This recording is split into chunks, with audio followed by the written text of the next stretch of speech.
السلام علیکم ورحمۃ اللہ وبرکاتہ۔ میں فاطمہ۔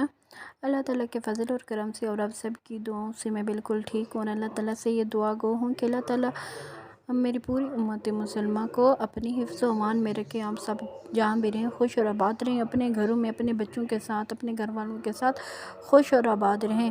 اللہ تعالیٰ ہم سب کے رزق میں بے پناہ اضافہ کرے۔ اللہ تعالیٰ ہم سب کے تمام جائز جو حاجات ہیں وہ پورا کرے۔ ہمارے جو چھوٹے بڑے جتنے بھی مسائل ہیں وہ اپنی رحمت سے ہمارے حل کرے۔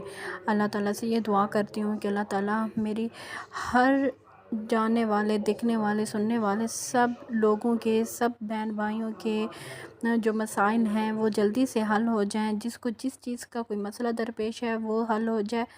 اللہ تعالیٰ ہم سب کو نماز کا پابند بنائے، اور کوشش یہ کرتے رہنا چاہیے کہ اللہ تعالیٰ سے اپنے لیے گڑ گڑا کر دعا مانگنی چاہیے۔ دعا مانگنے کے بھی طریقے ہوتے ہیں کہ کوئی ایسا ہوتا ہے کہ نماز پڑھ لی اور جلدی سے جا نماز سے کھڑا ہو گیا، تو ایسا نہیں کرنا چاہیے۔ نماز کو ہمیشہ پورے اہتمام سے پڑھنا چاہیے، پورے اہتمام سے وضو کرنا چاہیے، پورے اہتمام سے اپنے نماز پڑھنی ہے، اور اس کے بعد آپ نے دعا کے لیے اپنا ٹائم نکالنا ہے۔ ہمیشہ کوشش کیا کریں کہ آپ جیسے ہی اذان کا ٹائم ہونے والا ہو آپ پہلے سے ہی وضو کر لیا کریں، کیونکہ جب آپ اپنے آپ کو نماز کے لیے پہلے سے پریپیئر کرتے ہیں، پہلے سے تیار ہوتے ہیں، تو اللہ تعالیٰ بہت خوش ہوتے ہیں اس بات سے کہ اس بندے کو میری عبادت کرنے کا کتنا جنون، کتنا شوق ہے، تو اللہ تعالیٰ بھی اس بندے کی طرف بہت جلدی متوجہ ہوتے ہیں۔ اللہ تعالیٰ تو بے نیاز ہے، جس کو دینے پہ ہیں تو کیا کچھ نہیں نوازتے۔ تو اللہ تعالیٰ سے اللہ تعالیٰ یہ کہتے ہیں کہ ہم بس اللہ تعالیٰ کی یہ ڈیمانڈ ہے کہ ہم اس کی جو عبادات ہیں وہ پورے خلوص کے ساتھ، پورے نیک نیتی کے ساتھ ادا کریں۔ تو یہ تو ہمارے اللہ تعالیٰ کو تو ہم سے کوئی حاجت نہیں ہے نا، حاجت تو ہمیں ہوتی ہے کہ ہم اپنے رب سے ہمیں ہر چیز کس طریقے سے طلب کرنی ہے۔ حاجت ہمیں ہے، حاجت تو ہم نے پوری کروانی ہے، اللہ نے تو نہیں پوری کروانی۔ اللہ نے تو ہماری یہ حاجت پوری کرنی ہے۔ اس لیے جب ہم کسی اب دنیا کا ہی دستور دیکھ لیں کہ جب ہم کسی سے کوئی کام کروانا ہو تو ہم کتنی اس سے کی خوش آمدانہ لہجے میں بات کرتے ہیں، کتنی جی حضوری سے بات کرتے ہیں تاکہ وہ اگلا بندہ ہم سے خوش ہو جائے اور ہمارا کام جلدی ہو جائے۔ تو یہی جو اہتمام ہوتا ہے، یہی جو چیز ہوتی ہے، تو آپ اپنے رب کے سامنے کیوں نہیں کرتے تاکہ آپ کو دوسروں کے سامنے جھکنا ہی نہ پڑے۔ تو آپ اپنے رب کے لیے خصوصی طور پر خود کو پریپیئر کیا کریں، اچھے سے وضو کر کے نماز ادا کیا کریں، حاجت کے نوافل آپ لازمی آپ کر لیا کریں، پڑھا کریں۔ کوئی نماز کے ایک جو نماز ہوتی ہے اس کے ساتھ آپ اس کی ایک سیٹنگ کر لیں کہ آپ نے اس نماز کے ساتھ آپ نے حاجت کے نفل پڑھنے ہیں۔ جیسے کہ میں کوشش کرتی ہوں کہ ہر مغرب کی نماز کے بعد میری یہ عادت ہوتی ہے کہ میں مغرب کی نماز کے بعد جو ہوتا ہے نا وہ میں 2 نفل حاجت کے لازمی پڑھتی ہوں، اور ظہر کی نماز کے بعد 2 نفل حاجت کے پڑھتی ہوں۔ 2 نفل حاجت میں اپنی دنیاوی ضروریات کے لیے بھی پڑھتی ہوں، اور اس کے علاوہ میں اپنے جو مغرب کی نماز کے بعد 2 رکعت حاجت میں اپنے بچوں کے لیے پڑھتی ہوں کہ میرے بچوں کو اللہ تعالیٰ ہدایت دے، نیک راستے پہ چلائے۔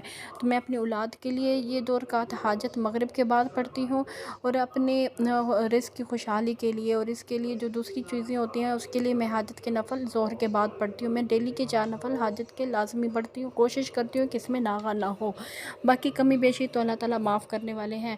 تو مجھے ایک کامنٹ آیا تھا کہ ان کا گھر نہیں ہے تو اللہ تعالیٰ ان کے لیے کوئی وظیفہ بتاؤ، تو میں نے یہ ویڈیو اسپیشلی ان کے لیے بنائی ہے کہ، اور سب کے لیے ہے، اسپیشلی ان کے لیے ہے جنہوں نے کامنٹ کیا تھا مجھے، اور میں نے ان کے لیے اسپیشلی میں نے دعا بھی کی، اور انشاءاللہ ہر نماز کے بعد ان کے لیے میں دعا بھی کروں گی کہ اللہ تعالیٰ ان کو ان کا ذاتی گھر عطا فرمائے، کیونکہ جب تک ہم اپنی چھت نہیں ہوتی ہمیں سکون نہیں ہوتا۔ اللہ تعالیٰ جن کے گھر نہیں ہے اللہ تعالیٰ ان کو اپنے پاس سے ان کے وسائل بنائے اور ان کو اپنا گھر عطا فرمائے۔ یہ چھوٹا سا وظیفہ ہے جس میں آپ نے نماز کی پابندی لازمی کرنی ہے، اور یہ 40 دن بلا ناغہ پڑھنا ہے، اور اگر عورت پڑھ رہی ہے، لڑکی پڑھ رہی ہے تو جو ناغے کے دن ہوتے ہیں عورتوں کے وہ گن کے بعد میں شمار کر لیا جائے۔ تو 40 دن کا یہ وظیفہ ہے، اور جس نے بھی یہ آزمایا ہے اللہ تعالیٰ نے ان کے لیے وسائل بنائے ہیں، اور ان کو آج وہ اپنے گھروں میں رہ رہے ہیں۔ تو یہ آزمودہ وظیفہ ہے، اس کو بلا جھجک آپ نے کرنا ہے، اور پورے یقین کے ساتھ اور اہتمام کے ساتھ کرنا ہے، اور حاجت کے نفل پڑھنے کوشش کریں کہ حاجت کے نفل پڑھ کے یہ وظیفہ کریں۔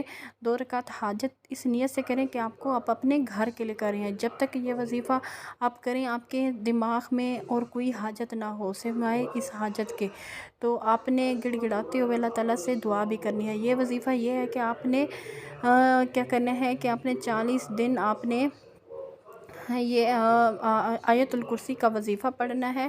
آپ نے پڑھنا ہے 21 مرتبہ۔ یہ آپ نے کتنی دفعہ پڑھنا ہے؟ آپ نے 21 مرتبہ آپ نے یہ آیت الکرسی عشاء کی نماز کے بعد آپ نے 21 مرتبہ آیت الکرسی پڑھنی ہے، اور گڑ گڑا کر اللہ تعالیٰ سے دعا کرنی ہے اپنے گھر کے لیے۔ انشاءاللہ 40 دن کے اندر آپ کی حاجت پوری ہو جائے گی۔